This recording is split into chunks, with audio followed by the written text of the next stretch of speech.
Academy of motion pictures ने 1927 में इस विचार से अवार्ड सेरेमनी रखी कि हॉलीवुड का गिरता स्तर हमें उठाना है, कलाकारों को एनकरेजमेंट करना है, क्योंकि हम सब जानते हैं कलाकार अपने एप्रिसिएशन का ज़्यादा भूखा होता है, जिससे उसे मोटिवेशन मिलता है।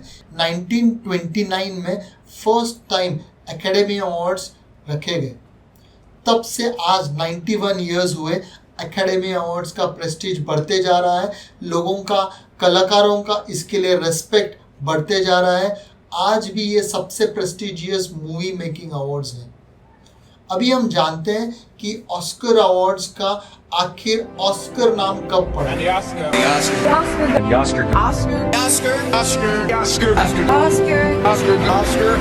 And the Oscar goes to...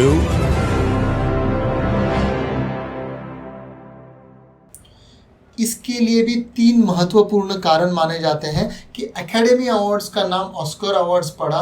क्योंकि पहला कारण ऐसा समझा जाता है, सिडनी स्टैलिन नाम के एक कॉलमिस्ट ऑथर थे, जिन्होंने कई कॉलम्स में ऑस्कर एकेडमी अवार्ड्स को रेफर किया था। उनके एक फेमस कैरेक्टर का नाम ऑस्कर था, तो उसको रेफर करते हुए वो academy awards of motion pictures की जगह ऑस्कर अवार्ड्स लिखा करते थे कॉलम में। इसकी वजह से ऑस्कर अवार्ड फेमस हुआ, ये एक मानना है। दूसरा रीज़न ये माना जाता है कि मैंगेट हार्विक एक एग्जीक्यूटिव सेक्रेटरी थी एकेडमी अवार्ड्स की, जिनके अंकल का नाम भी ऑस्कर था, तो उन्होंने उनके ऊपर ये ऑस्कर अवार्ड रखा। तीसरा और सबसे दिलचस्प वाकया ये माना जाता है कि एकेडमी अवार्ड्स का नाम ऑस्कर इसलिए पड़ा कि मेंडे डेविस नाम की एक एक्ट्रेस थी, जिनके हस्बैंड को उन्होंने बात करके आते हुए देखा, तो उनके पिछला हिस्सा जो पीठ थी वो उन्होंने देखा, तो वो लगभग एकेडमी अवार्ड्स को मैच कर रहा था, तो उनका हस्बैंड का नाम भी ऑस्कर था। तब से वो उस अवार्ड को ऑस्कर बुलाने लगे। कुछ भी हो, वजह इन तीनों में से कोई भी हो, लेकिन ये जानना इम्पोर्टेंट है कि 1935 में इसका नाम एकेडमी अवार्ड से ऑस्कर अवार्ड्स पड़ा, और तब से आज तक हम इसे ऑस्कर अवार्ड ही कहते हैं। अब हम आते हैं ऑस्कर अवार्ड के डिज़ाइन के बारे में। इसे सिट्रिक गिब्सन ने स्केच किया था, जो MGM के क्रिएटिव डायरेक्टर थे, जिन्होंने स्केच एक सैनिक को किया है जो कि सॉर्ड को पकड़े खड़ा हुआ है एक सावधान पोजीशन में।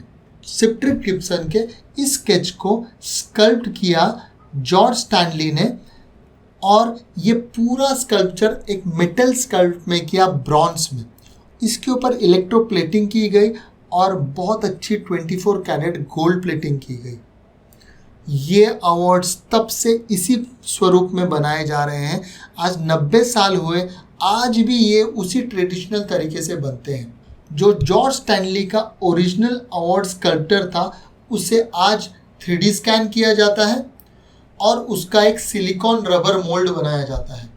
इस सिलिकॉन रबर मोल्ड के अंदर हम गरम गरम वैक्स, जो मोम बोलते हैं, वो डालते हैं। इससे वो पूरे अवार्ड का शेप ले लेता है। इस मोम वाले मूर्ति को हम सिरामिक घोल में डालते हैं। सिरामिक जिसके चाइना वेयर बनते हैं, जो सिरामिक वेयर होते हैं वो बनता है। तो जब इसे सिरेमिक घोल में डाल के हम बाहर निकालते हैं, जो वैक्स होता है वो तो मेल्ट होके निकल जाता है और एक नेगेटिव मोल्ड बन जाता है एक सिरेमिक मोल्ड का, जो कि एक स्ट्रॉन्ग मोल्ड होता है। इस सिरेमिक मोल्ड के अंदर हम ब्रॉन्ज और निकल का मिक्सचर का अलॉय पोर करते हैं हॉट फॉर्म में, और फिर उस मोल्ड को हम तोड़ देते हैं सिरेमिक को।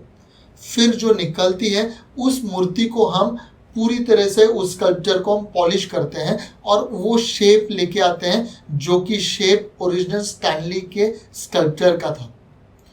इस शेप को फिर अच्छी तरह पॉलिश करके 3 इलेक्ट्रोलाइसिस प्रोसेस में डाला जाता है। पहले है इसे ब्रॉन्ज के डिप में डाला जाता है और फिर सिल्वर में डाला जाता है और उसके बाद 24 कैरेट गोल्ड में इलेक्ट्रोप्लेटिंग होती है, पॉलिश होता है और अच्छी तरह पैक किया जाता है ताकि हम डिलीवर कर सकें सही कलाकार और सही हकदार को। अब जानते हैं कि वो अवार्ड अपनी इंडिविजुअलिटी कैसे पाता है। जब एकेडमी अवार्ड अनाउंस होता है तब तक विनर का नाम मालूम नहीं होता, इसीलिए उस पर एक प्लेट दी जाती है अवार्ड में, अवार्ड के बेस में लगाई जाती है प्लेट, जो कि बिना कार्विंग के प्लेट होती है। पहले के ज़माने में ऐसे होता था कि एकेडमी अवार्ड ख़त्म होने के बाद वो आपका ऑस्कर स्टैचू लेके जाया जाता था और 7-8 दिन बाद उसके ऊपर एनग्रेविंग की जाती थी आपके नाम की, और किस वजह से मिला है वो करके आपको वापस डिलीवर होता था। आजकल वो नहीं होता। ऑस्कर अवार्ड्स के बाद एक ग्लोबल अवार्ड सेरेमनी होता है। उस अवार्ड सेरेमनी में एक पार्टी होती है। उस पार्टी में हर अवार्डी को बुलाया जाता है और उनके सामने कंप्यूटराइजली वो लिखा जाता है, एनग्रेव किया जाता है। जैसे बेस्ट एक्टर होंगे तो उनको बुलाया जाता है, एक 10 से 15 मिनट खड़े कर रखते हैं और उनका नाम वहाँ पे वहीं के वहीं कार्व आउट करके उन्हें अवार्ड वापस दिया जाता है।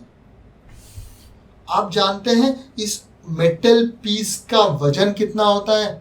लगभग 3.85 kg का वो है। इसलिए आप मैक्सिमम एक्टर्स और डायरेक्टर्स जब इस अवार्ड को अपने हाथ में लेते हैं, खासकर एक्ट्रेसेस, वो कहते हैं Oh my God, he's so heavy and he's so cold. वजन का कारण ये है कि ये पूरा ही ठोस मेटल का बना हुआ होता है, ट्रेडिशनल तरीके से होता है। इसमें कोई हॉलो मेटल नहीं रहता है, पूरा ब्रास का है जिसके ऊपर 24 कैरेट गोल्ड प्लेटिंग है। इसके बेस पे एक रिल का 5 ऐसे गोल होते हैं। ये जो गोल हैं ये डिपिक्ट करते हैं प्रोडक्शन डिपार्टमेंट, यानी कि producer, actor, best actress, writer, director और टेक्नीशियंस में बहुत सारे लोग आते हैं, जैसे कि special effects, costumes, background, stage, background music, best song. और आपको जान के खुशी होगी कि इस बार का बेस्ट सॉन्ग मिला है इंडिया के RRR को, नाटू नाटू सॉन्ग्स। RRR.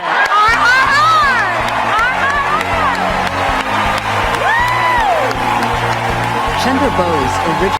इससे पहले भी AR रहमान 2 ऑस्कर ले चुके हैं, जो कि एक था best background score for Slumdog Millionaire और best song for Slumdog Millionaire. अभी ऑस्कर अवार्ड के स्पेसिफिकेशंस को जानते हैं। जो ऑस्कर अवार्ड रहता है उसकी हाइट रहती है 13.5 इंच पूरी बेस से लेके ऊपर तक। इसका वजन है 3.85 kg। ये बहुत ही खूबसूरत स्कल्पचर है। आज Oscar awards one of the most prestigious award बन गया है।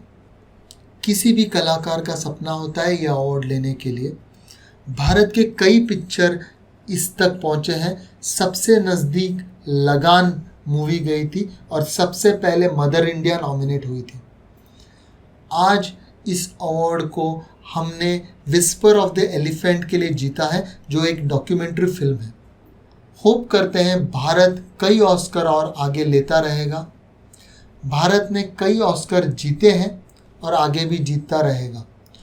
इसी के इक्विवेलेंट अवार्ड जो इंडिया में चलता है वो है फिल्म फेयर अवार्ड, जिसे हम ब्लैक लेडी के नाम से जानते हैं।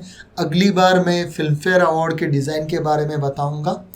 आपको ऑस्कर अवार्ड के बारे में और भी कुछ जानना है या ऑस्कर अवार्ड के बनने के बारे में और क्लैरिटी चाहिए तो प्लीज़ कमेंट में हमें पूछिए। हम मोर देन हैप्पी होंगे आपको बताने के लिए। Rajesh Bhosale from Undesign signing off. Thank you.